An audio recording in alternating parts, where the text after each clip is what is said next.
আপনার সন্তানের খাতা আর পাঠ্য বইয়ের দাম কেন হঠাৎ এত আকাশ ছোঁয়া? কারণ দেশের 60টিরও বেশি পেপার মিলকে পরিকল্পিতভাবে অচল করে এক শ্রেণীর সিন্ডিকেট বিদেশ থেকে 11,500 কোটি টাকার কাগজ আমদানি করে আনছে। আজ উন্মোচন করব বন্ড সুবিধার আড়ালে লুকিয়ে থাকা সেই মেগা চুরির আসল রহস্য। দেশের 25 লাখ শ্রমিকের পেটে লাথি মেরে চালানো হচ্ছে এক অদৃশ্য মেগা লুটপাট। কিন্তু কারা এই পর্দার পেছনে রাঘব বল? জানতে হলে ভিডিওটি শেষ পর্যন্ত দেখুন। স্বাধীনতার আগে দেশে মাত্র 4টি কাগজ কল ছিল।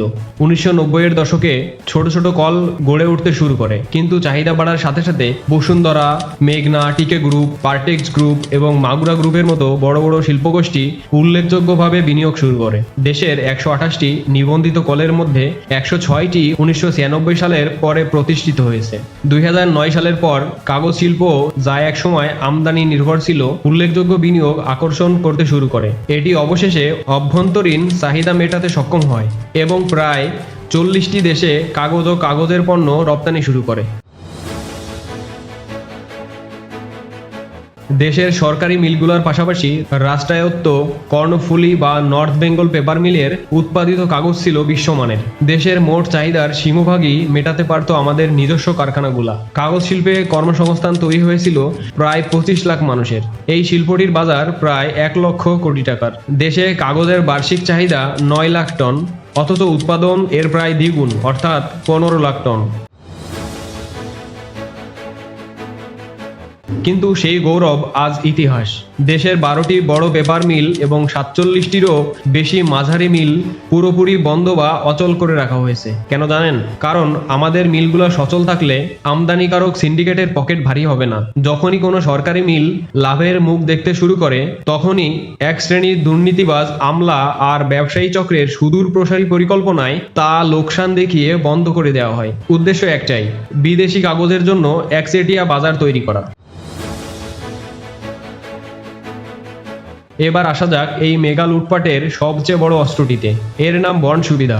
দেশের তৈরি পোশাক শিল্প বা গার্মেন্টস সেক্টরকে টিকিয়ে রাখতে সরকার একটা বিশেষ সুবিধা দেয়। শতভাগ রপ্তানিমুখী গার্মেন্টসগুলা পোশাকের ট্যাগ বা কার্টন বানানোর জন্য বিদেশ থেকে শুল্কমুক্ত বা সম্পূর্ণ ট্যাক্স ফ্রি সুবিধায় উন্নত মানের কাগজ এবং ডিউটি ফ্রি বোর্ড আমদানি করতে পারে। নিয়ম হলো, এই কাগজ শুধু তাদের কারখানায় পোশাকের কাজেই ব্যবহার হতে পারবে, খোলা বাজারে বিক্রি করা যাবে না। কিন্তু এখানেই ঘটছে আসল জালিয়াতি। এক শ্রেণীর অসাধু আমদানিকারক ও বন্ড লাইসেন্সধারী চক্র গার্মেন্ট শিল্পের নাম ভাঙিয়ে লাখ লাখ টন কাগজ ট্যাক্স ছাড়া দেশে আনছে। তারপর সেই কাগজ নিজেদের ফ্যাক্টরিতে না নিয়ে সরাসরি রাতের আধারে দেশের খোলা বাজারে বিক্রি করে দিচ্ছে।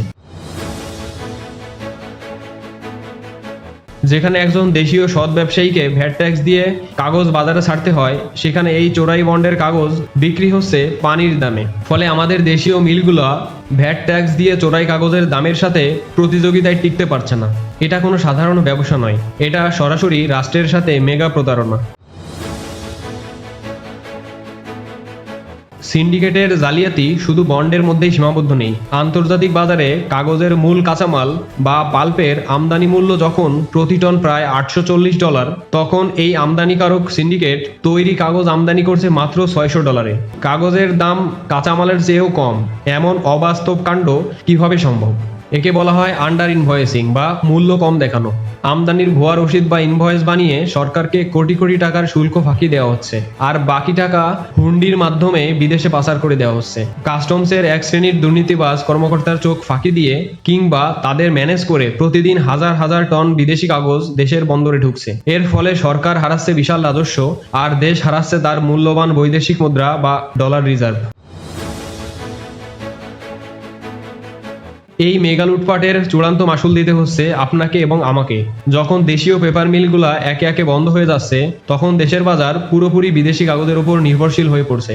আর এই সুযোগে সিন্ডিকেট তাদের ইচ্ছামতো কাগজের দাম বাড়িয়ে দিচ্ছে, যার সরাসরি প্রভাব পড়ছে আমাদের সন্তানদের শিক্ষার উপর। খাতা, বই, ডায়েরি থেকে শুরু করে সব ধরনের স্টেশনারি জিনিসের দাম আজ আকাশ ছোঁয়া। অন্যদিকে দেশের 25 লাখ মানুষের কর্মসংস্থান আজ চরম হুমকির মুখে। হাজার হাজার শ্রমিক চাকরি হারিয়ে আজ মানবেতর জীবনযাপন করছেন। দেশীয় বিলিয়ন ডলারের বিনিয়োগ আজ ব্যাংকের খেলাফি ঋণে পরিণত হওয়ার ঝুঁকিতে পড়েছে। একটি স্বনির্ভর শিল্পকে ধ্বংস করে দেশকে পুরোপুরি পরনির্ভরশীল করার পেছনে কাজ করছে এই স্বার্থান্বেষী মহল।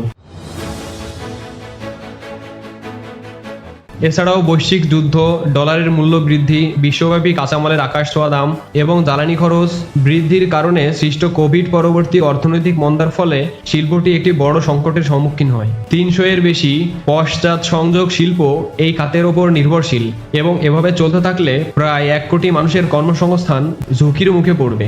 শিল্পটি আবারও আমদানির উপর নির্ভরশীল হয়ে পড়বে। কাগজ শিল্প ভেঙে পড়লে সরকার প্রায় 5,000 কোটি টাকা রাজস্ব হারাবে। প্রায় 100টি বেসরকারি কাগজ কলের মধ্যে সাম্প্রতিক বছরগুলোতে বন্ধ হয়ে গেছে প্রায় 70টি এবং ঋণ খেলাপের কারণে আরও বেশ কয়েকটি বন্ধ হওয়ার দ্বারপ্রান্তে রয়েছে। প্রযুক্তিগত অগ্রগতির ফলে কাগজ ভিত্তিক নথিপত্র ও মুদ্রিত বইয়ের চাহিদা উল্লেখযোগ্যভাবে কমে যাওয়ায় দেশের কাগজ শিল্প মারাত্মকভাবে ক্ষতিগ্রস্ত হয়েছে। সাম্প্রতিক বছরগুলোতে 12টি বড় ও 47টি মাঝারি ও ছোট মিল বন্ধ হয়ে গেছে। কিছু মিল কোভিড প্রাদুর্ভাবের পর বন্ধ হয়েছে, আবার কিছু মহামারীর আগেই তাদের কার্যক্রম বন্ধ করে দিয়েছিল।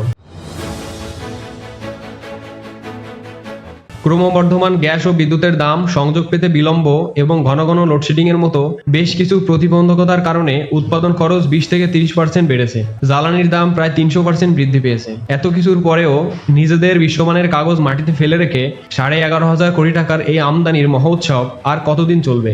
এই মেগা লুটপাট থামাতে হলে এখনই বন্ড সুবিধার অপব্যবহার কঠোর হস্তে দমন করতে হবে। খোলা বাজারে বন্ডের চোরাই কাগজ বিক্রি বন্ধে নিয়মিত টাস্কফোর্সের অভিযান চালাতে হবে। কাস্টমসের আন্ডার ইনভয়েসিং সিন্ডিকেটকে আইনের আওতায় আনতে হবে এবং আমাদের বন্ধ হয়ে যাওয়া রাষ্ট্রায়ত্ত ও বেসরকারি মিলগুলোকে পুনরায় চালু করতে হবে।